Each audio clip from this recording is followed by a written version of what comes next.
클래식한 농법을 고수하는 클래식 농원에서 자란 건강한 클래식 사과. 제초제와 성장 촉진제, 착색제 등을 사용하지 않고 친환경으로 재배해 누구나 안심하고 껍질째 먹을 수 있는 사과. 사과 본연의 향긋한 향과 새콤달콤한 맛이 가장 풍부한 최적기에 수확한 클래식 사과입니다. 클래식 사과 100%를 그대로 착즙한 클래식 사과즙도 새롭게 출시되었으니 검색창에 클래식 농원을 검색하세요.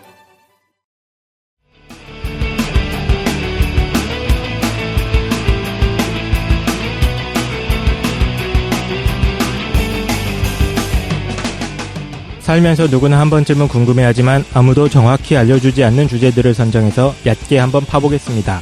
지적 대화를 위한 넓고 얕은 지식, 줄여서 지대너비앗 83회 2016 새해 선물 특집 지금 시작합니다. 2주간 잘 보내셨습니까? 2주밖에 안 됐나요, 저희? 실제로 우리 만난 거는 3주 만이죠.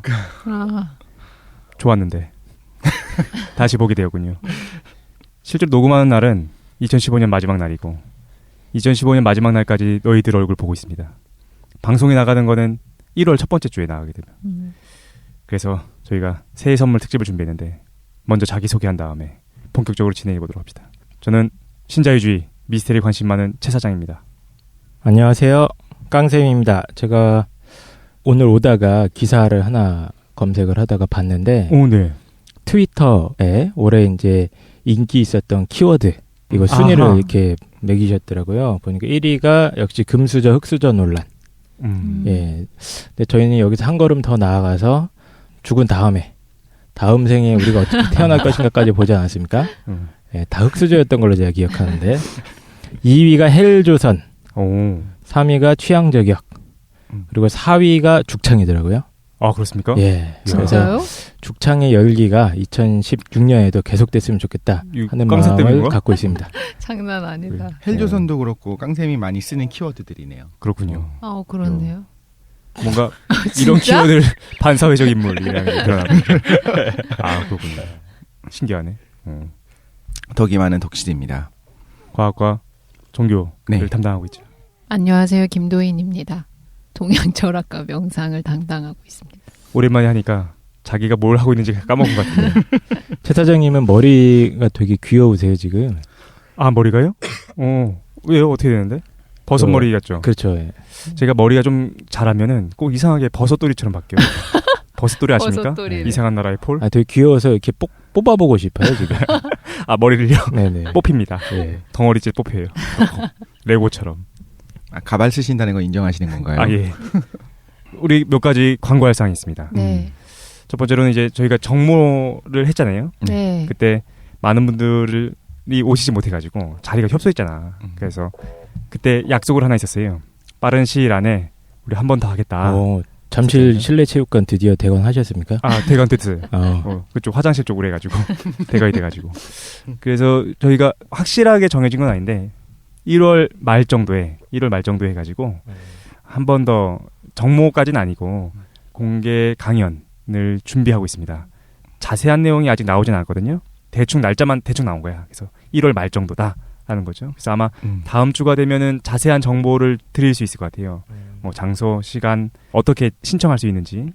그래서 확정되는 대로 다음 주에 공지하도록 하겠습니다. 그때는 모든 분들이 다 오실 수 있는 건가요? 아, 그러진 않을 것 같아. 또 이번엔 좀 큰 데로 했긴 했거든요.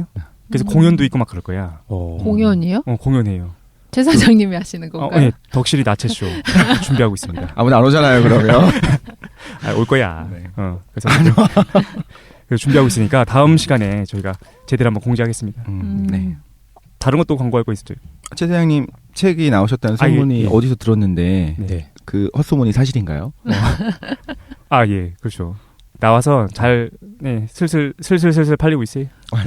책 이름이 이제 시민의 교양. 그만 광고해도 괜찮을 것 같은데. 시민의 교양. 올해의 작가가 되셨다는. 저희한테 그러니까. 책 안 주시나요? 사실 나도 못 받아가지고 놀랍게도 출판사에서 저한테 책을 안 주고 있어요. 아, 내가 사서 봤어. 그래서 저도 예약 구매를 했는데 저는 실제로 좀 궁금했어요. 저희 패널이신데 1년 만에 쓰신 건가요, 다시? 그죠? 1년 만에. 1년 만에 되게 빠른 시간 안에 쓰셔가지고, 이런 게 있잖아요. 항상 영화도 그렇고, 가수들도 2집은 보통 1집이 너무 히트를 치면 2집이 보통 망하죠. 망하는 징크스, 이걸 뭐라고 하죠? 2집 망하는 징크스. 속편 징크스 뭐 이런 게 있잖아요. 아, 그래요?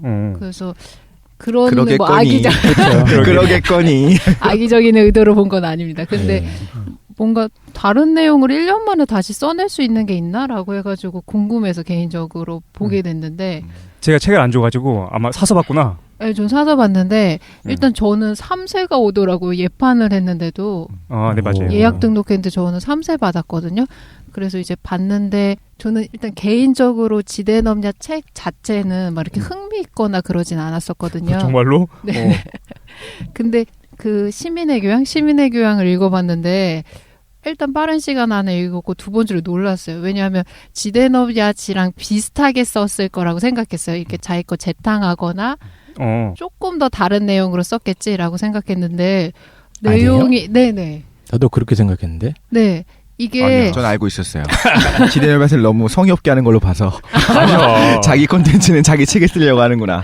아니요. 그 지대넘야시 제가 생각했을 때 개론서라면 시민의 교양이 내용이 조금 더 어려워요. 어려운 버전. 그러니까 내용이 좀 더 구체화돼서 심화편인 것 같아요. 그리고 제 개인적으로 시민의 교양을 제가 대학생, 신입생이나 대학을 졸업했을 때 이 책을 읽었으면 참 좋겠다라고 싶을 정도로. 얼마 받았어요? 그러니까 왜 갑자기 칭찬을 무섭게 왜 칭찬하는 거예요? 아니요. 그 사회인으로서 알아야 되는 이렇게 가이드라인 같은 것들이 잘 제시되어 있는 것 같아요. 김도인 요즘에 돈 없다고 하더니 제가 돈 좀 빌려주도록 하겠습니다. 예, 여기까지 광고였습니다. 고맙네요. 갑자기 왜 이렇게 칭찬해줘? 칭찬한다기보다 저도 구성이나 이런 거 아직 책은 저도 보진 못했는데 구석이나 이런 건 매력적이더라고요. 네. 정말이에요? 제가 칭찬해줬으니까 이따가 밥이라도 한 끼 쏘시죠. 옆에서 보고 있는데 최 사장님이 얼굴이 진짜로 사색이 되어가고 있어. 왜 칭찬해주는데 왜 받아들이지를 못해. 근데 이런 게 처음이라 가지고. 읽으면서 조금 신기했어요. 그래서? 이렇게도 쓸 수 있구나. 짧은 시간 안에.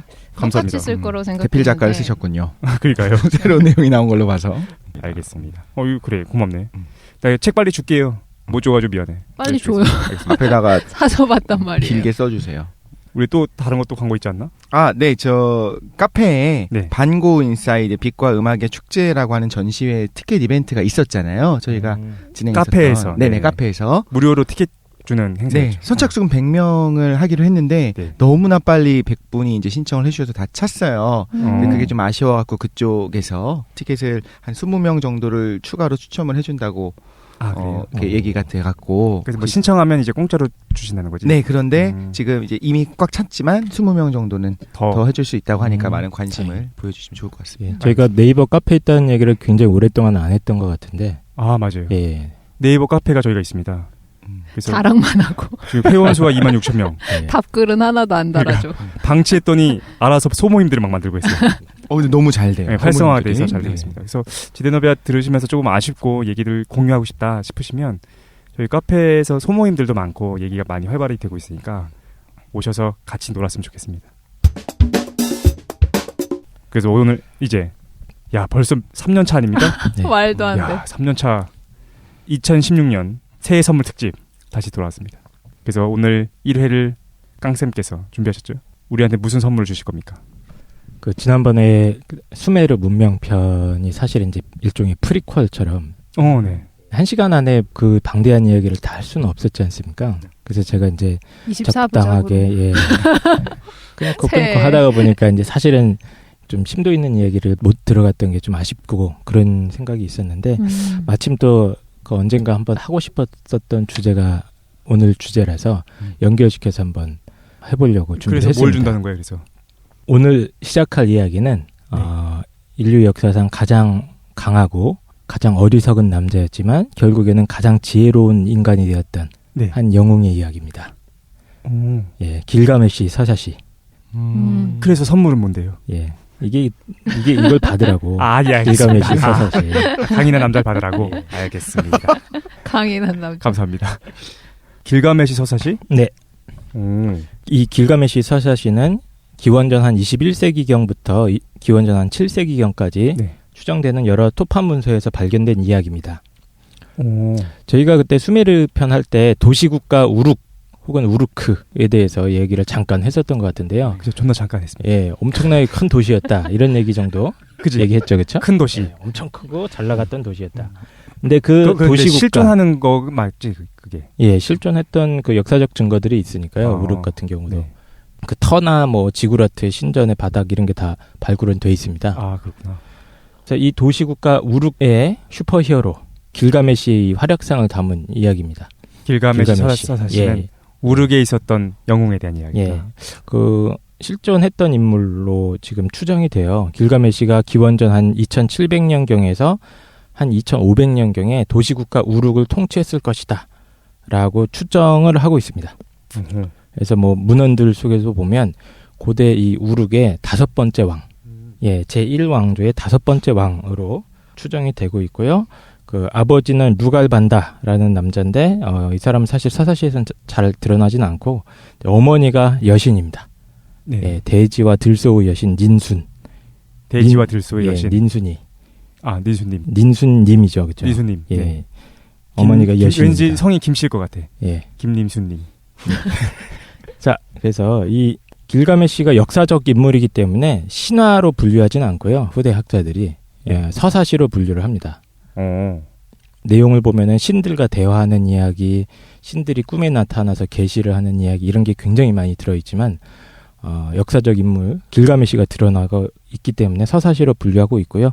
그리고 내용 면에서도 보면 인간이 신한테 단순히 복종만 하는 게 아니고 인간이 스스로 자유의지를 가지고 자기 운명을 결정하고 신들과 대립하기도 하고 이런 특징을 보여줍니다. 그런 게 이제 점토판으로 막 발굴됐다는 거죠? 예, 그렇습니다. 그러니까 점토판을 봤더니 거기 길가메시들이 막 나오는 거야? 길가메시가 뭐 꿈에서 뭐 신을 만났다 뭐 이런 식으로. 네. 그래서 이게 원래는 아마 구전됐을 거예요. 처음에는 길가메시라는 영웅이 실제로 한 2500에서 2700년경에 그때 당시에 굉장히 잘 나갔던 왕이었을 겁니다. 뭔가 업적도 많이 쌓았을 거고, 근데 그 사람에 대한 이야기가 이제 후대로 올수록 뻥이 보태지면서 구전되어 오다가 실제로 이 점토판에 기록된 거는 기원전 2150년경이라고 합니다. 아. 예, 실존했던 길가메시가 죽고 나서 500에서 600년 후에 이야기인 거죠. 그때까지는 그러면 이제 단편적인 조각들이 있다가 그걸 누군가가 집대성해서 적은 게 그런데 그게 기원전 2000년이 이전. 붓다 돌아가신 다음에 2차 결집해가지고 뭐 그런 거 비슷한 건가? 어쨌든 이렇게 구전되던 이야기들이 기원전 한 21세기에서 22세기경에 최초로 문자로 기록되었고요. 이 서사시가 종교의식에서 막 이렇게 낭독되었다는 증거는 잘 없다고 그래요. 도대체 얘가 왜 창작되었는지에 대해서 뚜렷한 대답은 없습니다. 하지만 중요한 건 뭐냐면 엄청나게 인기 있었던 이야기인 것 같아요. 요즘으로 생각하면 뭐 해리포터 시리즈 뭐 이런 정도 느낌? 삼국지 그런 거? 삼국지가 생각났어. 나도 삼국지. 근데 이게 점토판이라고 하면 종이처럼 얇게 못 만들잖아요. 그럼 이 내용이 다 들어있으려면 엄청나게 많겠네요, 양이. 8만 점토판 이런 건가? 8만까지는 안 가고요. 뭐 열 몇 장 뭐 이렇게. 열 몇 장 안에 이게 들어가요? 예, 이따가 제가 말씀을 드릴 건데. 예. 되게 짧지 않나요? 생각보다 그렇게 길지는 않습니다. 반 정도밖에 안 돼요, 책이. 일반적인 책의 반 정도. 예를 들어 시민의 교양의 4분의 1 정도밖에 안 돼요. 아, 내용이? 네네. 그렇군요. 그래서 이 이야기가 인기 있었다는 증거는 뭐냐면 당시에 메소포타미아 지역에서 거의 한 2000년 가까이 꾸준히 발견이 돼요. 길가메시가 주인공으로 등장하는 이야기를 담은 점토판이. 근데 번역도 많이 됩니다. 그러니까 해리포터 시리즈도 뭐 중국어로도 번역되고 일본어로도 번역되고 다 되지 않습니까? 네. 마찬가지입니다. 이 길가메시 시리즈도 뭐 당시에 엘라머, 히타이트어 뭐 이런 다른 언어로 계속 번역이 되면서 아주 히트했던 작품. 그러니까 7세기까지 계속 발견된다고 계속 하시는 발견됩니다. 게 사람들이 사본을 가지고 있는 거군요. 그렇겠지. 그냥 전달된 사본도 되고. 있고 이때 당시엔 또 그 사실은 저작권 개념이 없지 않습니까? 네네.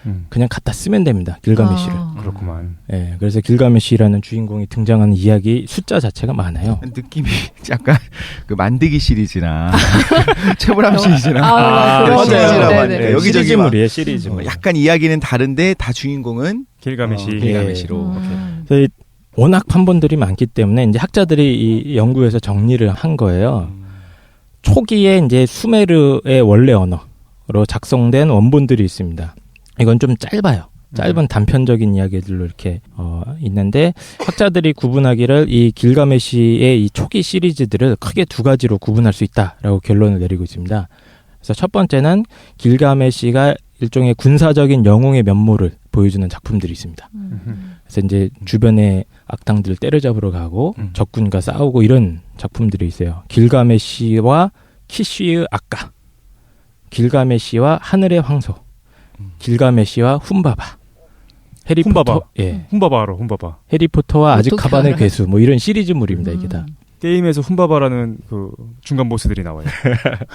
그래요? 예. 어느 게임입니까 그게? 이름 생각이 안 나는데 훔바바 유명하지 않아? 되게 유명한 캐릭터죠. 괴물로 많이 나와 훔바바. 고대 수메르에서 아주 유명했던 악당 캐릭터입니다. 알겠습니다. 네, 그래서 하늘의 황소, 뭐 훔바바, 키시라는 제국의 아까라는 왕, 이게 다 뭐냐면 길가메시랑 싸우는 상대 악역들이죠. 배트맨과 조커 뭐 이런 거. 그렇습니다. 네. 그 다음 시리즈물들은 뭐냐면 종교적인 제사장의 면모를 지닌 작품들도 나타납니다. 길가메시와 저승세계, 뭐 길가메시의 죽음, 뭐 이런 거. 제사장이 흥미로워할 만한 주제죠. 길가메시 사후에서 뭐 이런 거. 그런 이야기도 담은 작품들도 있어요. 길가메시가 지하 세계로 내려가는. 그래요? 그래서 지하 세계에서 보고 들은 거를 이렇게 묘사하는 작품들도 지하 있는데. 3층에서 차 빼고 이런 얘기. 알겠습니다. 오늘따라 왜 이렇게 막 던지고 있어요. 머리를 뽑고 싶다니까. 3주 만에 만났더니 신나가지고. 알겠습니다. 그래서 저희가 뭡니까 단군 왕검 해가지고 국사 시간에 저도 어렴풋이 기억하는데, 고대 사회에서는 종교적인 지도자가 곧 정치적인 지도자였다. 그렇죠. 대정일치 시대였다. 해가지고 단군이 종교적인 지도자를 의미하는 거고, 왕검이 좀 군사적이고 정치적인 지도자를 의미하는 거다. 진짜? 국사 시간에 이런 거 배운 거 기억 안 나요? 국사 시간이요? 네, 단군 왕검. 기억이 안 나는데. 마찬가지 성격이라고 보시면 돼요. 길가메시가 왕이었지 않습니까? 기억이 하나도 안 나. 근데 왕인데 이제 당연히 그때 당시에는 종교적인 성격도 있었고, 군사 리더로서의 성격도 있었던 거죠. 그래서 이게 한 기원전 2500년경에서 1700년전까지 발견이 됐는데, 수메르어로 작성된 원본들입니다, 얘네들이. 근데 이게 좀 짧아요. 짤막짤막하고 단편 시리즈물로 계속 발간이 됐던 것 같습니다. 이게 이제 시대가 흐르면서 번역이 되기 시작하는데, 기원전 한 18세기에서 10세기경까지 뭐 아카드어라든가 히타이트어, 뭐 엘라 뭐 이런 판본들이 계속 발견이 되는데, 이 판본들의 특징은 일단 오타가 굉장히 많습니다. 그래요? 네, 오타도 많고 막 토판이니까 깨져요, 이게. 오랫동안 보관되다가 보면 한 3분의 1이 깨져서 날아가고 이러는데, 이런 특징들을 보여주는 중요한 이유 중에 하나가 이 길가메시 시리즈가 학교에서 쓰였어요, 이게. 학교에서 이걸 갖고 공부를 하면서 베껴 씁니다. 학생들이? 네, 학생들이. 한 13살짜리, 뭐 16살, 뭐 이런 애들이 쓰다가 막 틀리고, 막 맞춤법 개판이고 이런 애들이 있을 거 아니에요. 그래서 이제 양쪽으로 많이 발견된 거구나. 예. 엄청나게 많이 발견되는데, 그게 막 풀 버전으로 안 남아있는 것도 있는 거예요. 그러니까 애들이 연습만 한 거지. 그렇지. 시험 보다가 나온 걸 수도 있을 거고, 막. 예. 그렇구나. 화제 의도가 반영된 부분만 막 베껴 쓰고. 그러니까. 시험에서 중요한 대목만 애들이 엄청 연습하고 이랬을 거 아닙니까? 그럴 수도 그렇겠네. 예. 그러다가 이게 한번 집대성이 되는데, 그게 기원전 13세기로 추정하고 있습니다. 중기 바빌로니아 제국의 어떤 사제, 이름도 굉장히 멋있는데, 신레케우니니. 네? 레게요? 신레케우니니. 가 사람 이름이에요. 네. 약간 속초의 느낌이 좀 나요. 그런 식으로 계속 이름을 듣는데. 누구? 코미디 빅리그 안 보시죠? 거기. 거기 있어요. 속초라는 캐릭터. 우니니 뭐 이거. 무슨 말인지 모르겠어요. 빨리 얘기해봐. 신레케우니니가 기존에 있었던 수많은 길가메시 시리즈들을 다 편집하고 재구상해서 한 편의 이야기로 엮어 만들었습니다. 그래서 이 사람이 총 11개의 토판으로 이걸 구성을 했다고 그래요. 그리고 여기에 나중에 이제 한 개가 더 붙어서 12개의 토판이 완성이 됐는데, 이 신레케우니니가 만들었던 이 토판, 이게 오늘날까지 살아남아 있는, 그래서 번역돼서 책을 여러분들이 아마 사시면 신레케우니니가 편집한 그 버전을 보시고 있는 거라고 보면 됩니다. 이 토판 중에 한 묶음이 고대 아시리아 제국의 위대한 왕 아슈르바니팔이 만든 대도서관의 보관이 되는데요. 이게 한 기원전 700년경으로 추정을 하는데 이 아슈르바니파 왕의 도서관에 오랫동안 잠자고 있다가 이게 발굴이 되죠. 예, 그래서 대형 박물관에 1872년 연구원 조지 스미스라는 양반이 여기에 꽂힙니다.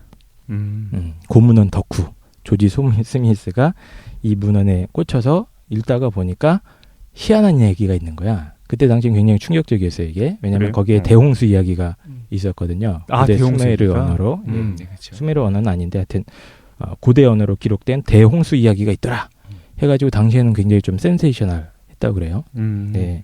그래서 이게 그때가 대충 몇 년이라고? 1872년. 1872년. 예. 그때 최초로 그거를 그때 최초로 해독이 되면서 세상에 알려졌고 그래서 그 한 가지 좀 저희들이 신화나 이런 고전적인 혹은 고대에 쓰여진 작품들을 읽을 때는 이 판본이 뭐냐 이런 걸 좀 추적하는 게 의미가 있어요. 특히 이제 문헌 전승하는 역사 같은 거.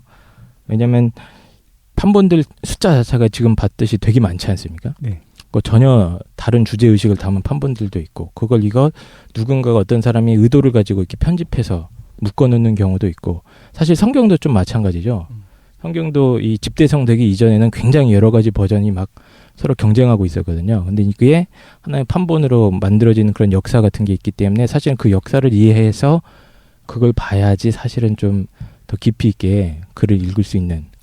그래서 길가메시 서사시도 이 단순한 작품이 아니라 오랫동안 전승된 역사가 있는데 이게 또 의미가 있습니다. 제가 나중에 말씀드리겠지만 그 연구자들이 뭘 하냐면 이걸 이제 엄청나게 꼼꼼하게 따지는 거예요. 엄정하게 따지는데 목숨을 겁니다. 이 문헌이 어디에서 나온 거고 이 구절은 몇 년도에 유행했던 표현이고 이런 걸 다 연구를 하는 사람들이 있죠. 예, 문헌 연구만 전문적으로 하는 사람들이 있습니다. 고대 문헌 연구에 아예 평생을 바치는 거의 덕후들이 많아요. 특히 서양에. 덕 중에 덕은 역시 양덕이지 않습니까? 맞습니다. 그래서 정말 이런 거에 거의 목숨 걸고 고대 문헌을 연구하는 사람들이 있어요. 서지학이라고 하더라고요. 뭐 필롤로지. 서지학. 우리나라엔 좀 생소한 분야인데 서지학. 예, 외국에서는 이제 그 특정 문헌의 역사적인 거를 아주 디테일하게 파고드는 거예요. 단어 하나만 보고도 이게 어느 시절에 자주 쓰였던 표현이다 이걸 아는. 흑수저 딱 그러면. 네, 그렇죠. 2016년인가 보다. 그렇습니다. 예. 비평을 넘어서는 거네요. 단순한 그렇죠. 비평을 예. 넘어서서. 역시 덕후들이 세상을 바꿉니다. 그렇군요. 예. 이런 덕후들의 어떤 업적에 의해서 길가메시 서세시가 우리한테 드러난 건데요. 어쨌든 이 만약에 문화 콘텐츠 저작권 개념이 당시에 있었으면 아마 길가메시 최초 창작자는 대박이 났을 겁니다. 예, 수조 원을 벌었을 건데 왜냐면 이게 이후에 나타난 뭐 오디세이아, 아라비안 나이트, 구약 성경, 각종 그리스 신화들의 엄청난 모티브가 되는 작품입니다. 그래서 오늘은 길가메시 서사시를 다룰 건데요. 등장인물들도 간단하게 소개는 해야 될 것 같아요. 왜냐하면 워낙 이름이 멋있어요. 아까 보시지 않았습니까? 이제 본격적으로 내용으로 들어가는 겁니까? 네, 우니니, 신맥기 우니니 뭐 이런. 자꾸 생각나. 아침에 파니니 먹었는데. 계속 언급됐던 길가메시가 오늘의 히어로고요. 그 베스트 프렌드가 있습니다. 엔키두. 이따가 설명을 해줄 거니까 잠깐 넘어가고 엔키두의 여자친구 샴하트. 예, 그리고 영생하는 불멸의 비밀을 깨달은 유일한 인간이 하나 있습니다. 이름도 멋있어요. 우투나 피시팀. 우투나 피시팀? 예, 우투나 피시팀. 그 발음 정확한 것 같아요. 우투나 피시팀. 이고요. 그 다음에 이 길가메시의 아버지가 루갈반다, 어머니가 닌순, 김닌순 씨. 김닌순 씨. 예, 들소 여신. 이렇게 신들도 간단하게 언급은 해야 될 것 같아요. 수메르에서 하늘신 역할을 담당하는 분이 아누라는 신이 있습니다. 길가메시 서사시 안에도 자주 등장을 하는데 하늘의 신을 담당하고 있고 모든 신들의 아버지라고 여기져지는데 이 아누의 두 아들이 굉장히 중요한 신이 있어요. 첫 번째가 엔릴이라고 합니다. 엔릴. 네. 그 아누의 아들인데 실질적으로 최고 통치자 역할을 하고 있고요. 그 다음에 그 배다른 동생이 엔키입니다. 이 사람은 인간을 창조하는 데 크게 관여한 인물이고 인간을 나중에 대홍수 때 구원하는 인물이기도 합니다.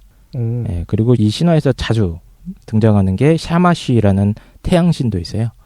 예, 그래서 사실상 그 엔키두와 길가메시가 항상 뭔가 뭐 위기가 닥치거나 그러면 이 샤마시한테 기도를 합니다. 그럼 나타나서 막 도와주고. 아누랑 샤마시의 관계는 뭔가요? 아누는 하늘의 신이고 샤마시는 태양의 태양입니다. 신이야? 네. 그렇게 이해하시면 되고요. 자, 12개의 토판으로 시가 구성되어 있다고 제가 했지 않습니까? 이 보면 문학성 자체도 어느 정도 갖추고 있는 작품이에요. 그러니까 이게 아까 얘기했던 운인니라는 분, 신레끼 운인니가 여러 가지 이야기들을 다 모아가지고 집대성한 작품인데 수미상관 구조라던가 뭐 이런 것들이 다 발견됩니다. 뭐 액자식 구성 이런 것도 다. 이 말을 너무 오랜만에 고등학교 졸업하고 처음 들어봤어요. 액자식 구성. 수미상관. 그래서 이 첫 번째 장면이 재밌어요. 아, 이제 본격적으로 줄거리가 나오는군요. 첫 번째 장면이 이제 길가메시라는 위대한 영웅을 소개하는 문장으로 시작을 합니다. 광활한 땅 위에 있는 모든 것을 본 사람이 있었다. 모든 것을 알고 있었고 모든 것을 경험하여 모든 것에 능통했던 자가 있었다. 그는 신들만의 숨겨진 비밀을 알았고 그 신비로운 베일을 벗겨냈으며 홍수 이전에 있었던 이야기를 알려주었다. 그리고 그가 우르게 성벽을 세웠다. 훗날 어떤 왕도 그런 업적을 이룰 수 없었다. 성벽을 올라 우르으로 들어가서 거닐어보라. 성벽의 토대를 살펴보고 석공수를 눈여겨보라. 가마로 구워낸 벽돌이 아니던가? 정말 훌륭하지 않은가? 7 편인들이 그 기초를 세웠다. 뭐 이렇게 시작을 합니다. 아, 그걸 이제 길가메시가 세운 거야? 예. 그러니까 길가메시는 이런 사람이네? 모든 걸 다 보고 모든 걸 다 아는 그렇습니다. 마치 영화 속의 한 장면처럼 이 다음에는 우룩시의 구석구석을 묘사를 해줘요. 우룩이 이런 구역이 있는데 어쩌고 이렇게 묘사를 하는데 모든 우룩이라는 도시의 위대함이 사실은 단 한 사람 길가메시한테 왔다 이렇게 선언을 하고 있습니다. 왜냐하면 길가메시는 모든 것을 경험했고 그리고 신들에게서 비밀을 배워왔다 이렇게 선언을 하는데요. 그러면 이제 독자들은 궁금하겠죠. 이 사람이 도대체 무엇을 경험했고 그러니까. 예, 어떤 비밀을 깨달았기에 이렇게 지혜로운 자가 되었는가 궁금하게 될 겁니다. 그래서 궁금합니다. 길가메시에 대해서 찬양을 시작하는데 이게 이제 반인 반신이라는 개념이 있지 않습니까? 그죠. 예, 그거를 한 단계 업그레이드 시킨 분이십니다. 길가메시. 네, 그렇습니다. 이분은 3분의 2가 신이고 3분의 1이 인간입니다. 아이고. 네, 반신 반인을 넘어섰네. 그렇죠. 왜 이렇게 되는지 모르겠어요. 예, 어쨌든 3분의 2가 신이라고 하십니다.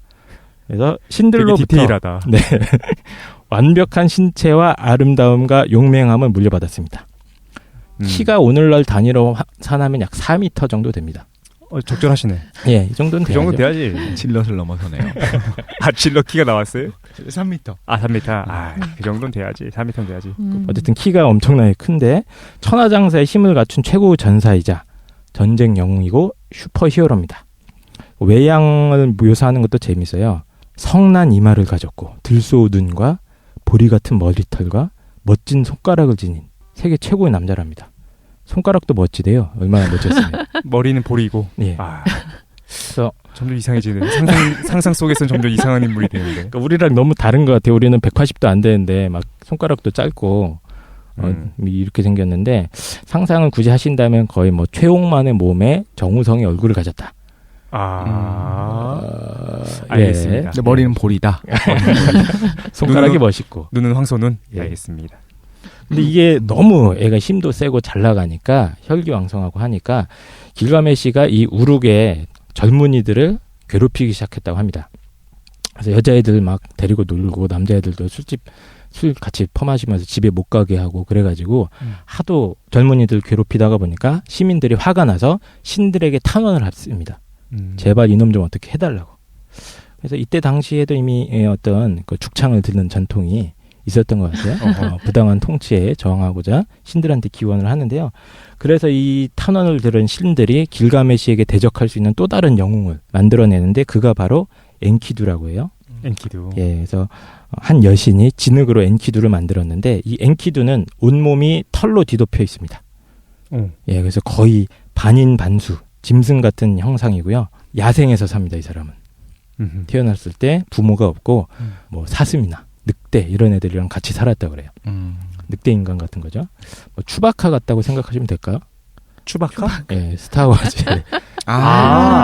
추바카. 뭐 이러는데. 예? 오, 그랬다고? 보셨어요? 근데. 예. 어쨌든 이 엔키두라는 인물은 도시에 사는 길가메시에 대립되는 야수성을 상징하는 인물로 추정을 하고 있어요. 그래서 정리를 하면 이렇게 되는데 반신반인의 슈퍼휴먼 길가메시가 반인반수의 짐승인간 엔키두랑 이렇게 만나게 됩니다. 일종의 문명과 자연의 만남이다. 이렇게 평가를 하기도 하고요.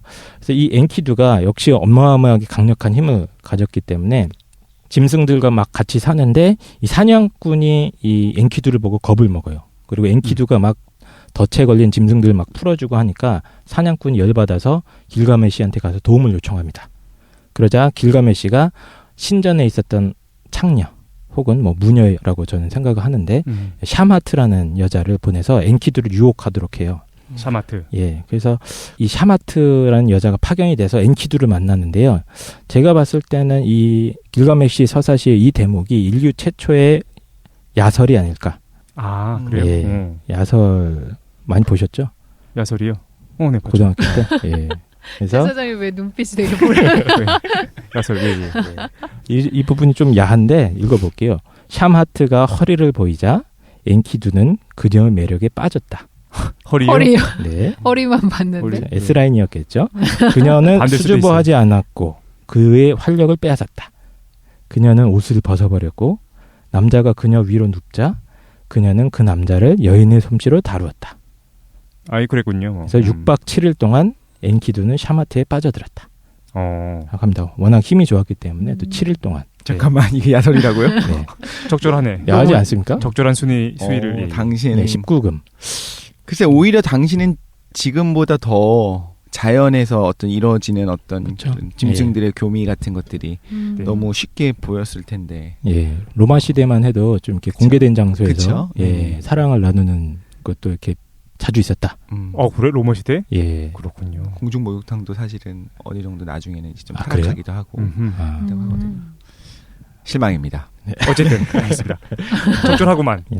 그래서 6박 7일 동안 이 샤마트한테 완전히 빠져가지고 엔키두가 그러다 보니까 근데 이제 엔키두가 원래는 야생 동물들과 같이 살았는데 샤마트랑 이렇게 사랑에 빠지고 난 뒤에 야생 동물들이 엔키두를 멀리하기 시작했다고 그래요. 그래서 일종의 인간화가 되는 거죠. 인간 냄새가 나면 고양이들도 좀 그런 거 있고 그래요. 자기 새끼가 이제 사람 손을 탔다 싶으면 무서워서 근처에 못 가고 막 이런 게 있어요. 그래요? 사람 냄새가 나기 시작하면 경계하기 시작하는 거지.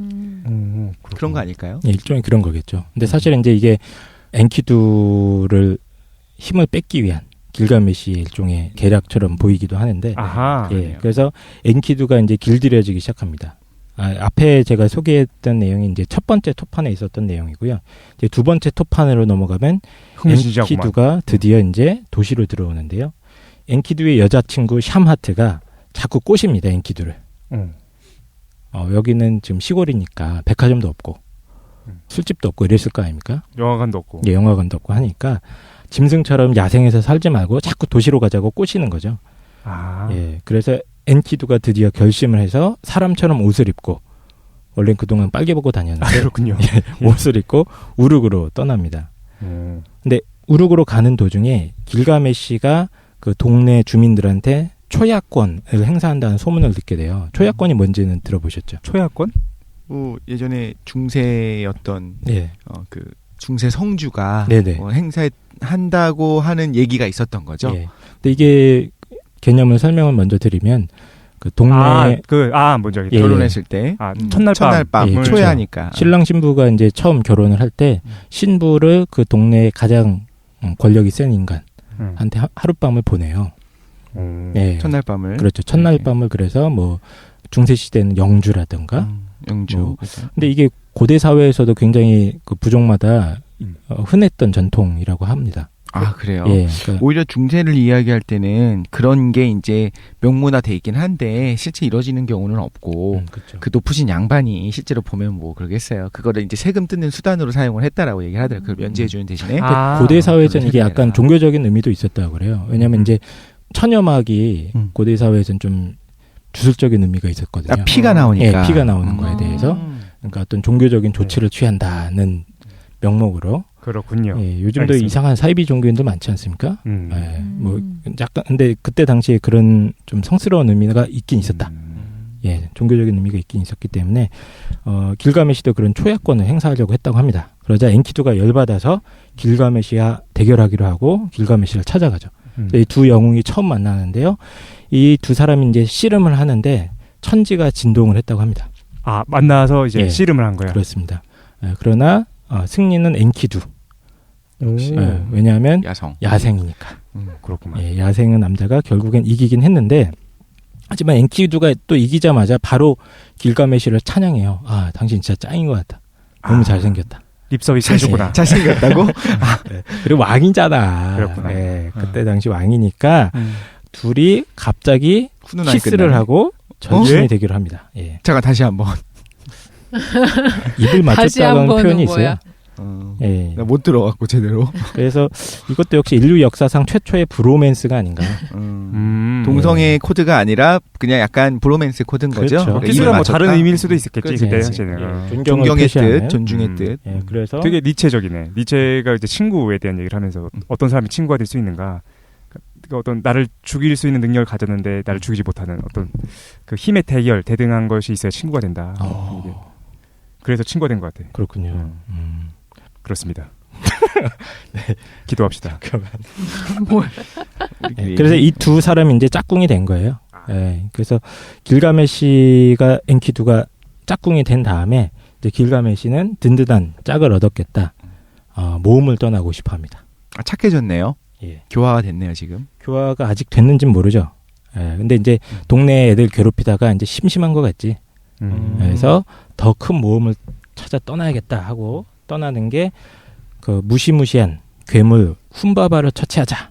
훈바바. 라고 마음을 먹습니다. 그렇군요. 그래서 이 훈바바는 누구냐면 엄청나게 큰 삼나무 숲을 지키는 괴물입니다. 근데 이 삼나무 숲이 워낙 신성한 곳이었기 때문에 최고신, 수메르의 최고짱 엔릴이라는 신이 훈바바를 시켜서 자네가 이 숲을 좀 지켜주게나 했던 거예요. 엔릴이면 아까 전에 이제 그 하늘의 신 아누의 아들이자 현역 넘버원 랭킹. 그렇군요. 신 넘버원. 지금 필기하지 마요. 불안해요 옆에서. 이거 자꾸 깡쌤이 하는 거 외워야 될 것 같아서. 필기하고 있어요 내가. 현역 재밌어가지고. 여당의 넘버원 대권 주자가 아니라 현역 대통령이죠. 그래서 엔릴이 시켜서 삼나무 숲을 지키고 있는데 굉장히 진짜 못생겼다 그래요. 진짜 괴물같이 생겼고. 훈바바가? 훈바바가 울음소리가 워낙 커서 거대한 홍수 같았고 입은 불이며 숨결은 죽음이었다. 입냄새가 아주 죽음이었나 봐요. 장난 아니었나 보다. 게다가 그 수메르의 넘버원 엔릴이라는 신이 7가지 마력까지 줬기 때문에 웬만한 일반인은 보자마자 즉사. 훈바바 얼굴이 지금 김도인이 보고 있는데 책에서 그죠? 걔 훈바바야? 네네. 이게 수메르 그 유물 중에 자주 나와요. 이 캐릭터가. 맞아요. 훈바바. 그게 뭐 점토로 만든 거죠? 네. 이거 뭐라고 하회탈 생각하시면 될 것 같아요. 네. 하회탈? 네. 하회탈인데 조금 더 난폭하게 생겼군요. 네. 주름이 좀 많고. 그때 당시 유행했던 악역 캐릭터였던 것 같아요. 훈바바. 네, 훈바바. 이름도 귀엽지 않습니까? 그러니까. 그래서 이 훈바바 캐릭터가 사실 이후에 영웅 신화에 등장하는 괴수 캐릭터들 있잖아요. 예를 들면 뭐 메두사라든가. 그 메두사도 얼굴을 보기만 해도 얼어버리잖아요. 그런 캐릭터의 어떤 원형이 되었다라고 분석을 합니다. 그래서 이 길가메시가 훈바바를 잡으러 가자라고 하자 모두 다 반대하죠. 엔키두조차 야 훈바바한테 우리 아직 레벨이 안 되는 것 같아. 뭐 이렇게 하면서 그 말리지만 길가메시가 고집불통으로 훈바바를 잡으러 가자라고 계속 주장을 합니다. 왜냐하면 길가메시가 원하는 건 딱 한 가지예요. 영웅적인 업적을 쌓아서 남자로서 불멸의 한번 명성 한번 내가 후대에 남겨보겠다. 이게 이 사람의 이야기입니다. 고대인들은 약간 그런 관념을 갖고 있었나 봐. 그리스 시대에도 그렇고요. 그렇죠. 다 그랬던 거 같아요. 우리 예전에 저기 했었던 거 누구였지? 아리스토텔레스의 제자 누구였더라? 아리스토텔레스의 과외 제자 알렉산더. 알렉산더. 또 그랬었잖아. 그렇습니다. 그러니까. 사실 파라오들도 그랬고. 굉장히 오랫동안 지속됐던 전통인 가치관인 것 같아요. 이게 특히 고대 완전 원시 시대에는 동물이랑도 싸워야 되고. 그렇지. 그렇죠. 외적의 침입도 잦았기 때문에 이 앞장서서 이 맞짱 떠줄 수 있는 인간 있지 않습니까?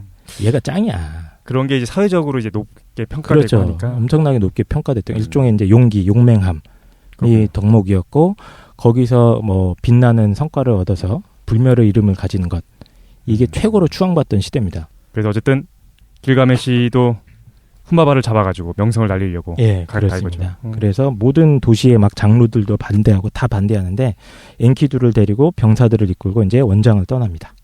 이게 제2판까지의 2토판에 남긴 내용이고 3토판과 4토판은 좀 지루해요. 그래서 잠깐 간단하게 소개만 할 건데요. 이건 뭐 3토판에서는 이제 길가메시가 떠나기 전에 막 엄청나게 큰 제사를 드립니다. 아, 그래요? 예, 그래서 파티 한번 하고 술도 먹고 막 어머니 저 갑니다 뭐 이런 얘기 하는. 도 타고. 예, 그렇죠. 그리고 4토판 같은 경우는 이제 엔키두와 길가메시가 삼나무 숲으로 여행을 떠나는 장면이 나와요. 예, 그래서 가면서 계속 악몽을 꿉니다. 길가메시가 악몽을 꾸면 엔키두가 막 그 좋은 꿈이야. 걱정하지 마. 이런 장면들이 나오고요. 계속 두 친구가 브로맨스를 하면서 떠나게 되고요. 이제 제5토판에 가면 드디어 길가메시와 엔키두가 훈바바와 만납니다.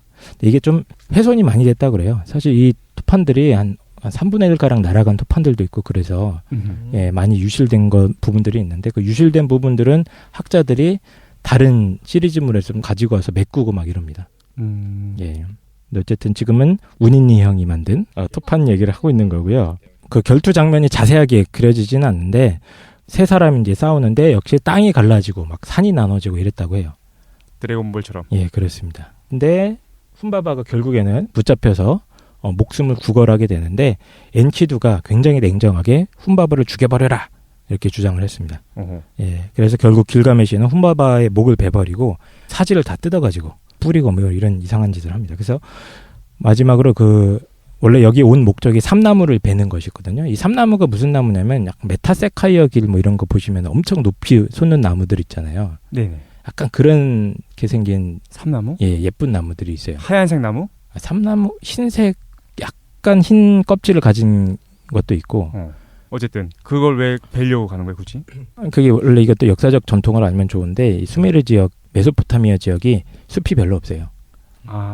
네, 숲이 없고 엄청나게 풍요로운 경작지대라고 제가 말씀드리지 않았습니까? 네네. 강 하구에 막 진흙만 엄청 쌓여 있는 곳이라서 나무가 별로 없었기 때문에 이게 경제적인 이유로도 분석은 될 수 있을 것 같아요. 네, 그쪽으로 원정군이 떠났던 거지. 나무를. 나무 같은 거 구하려고. 예. 그래서 그 전승이 아마 이렇게 훈바바라는 캐릭터랑 이렇게 엮여가지고 신화 형태로 남지 않았을까도 싶은데 어쨌든 이 사람들이 그렇네. 왜 그 괴물이 왜 삼나무를 지키고 있었겠어? 그런 것도 사실 어떻게 보면 이게 자원이거나 그랬겠지. 예. 중요한 자원이었던 거죠 당시에는. 오케이. 예, 그래서 훈바바를 결국엔 처치를 합니다. 이렇게. 실제로 그 백향목이 삼나무죠? 맞습니다. 네, 백향나무라고도 하고. 네.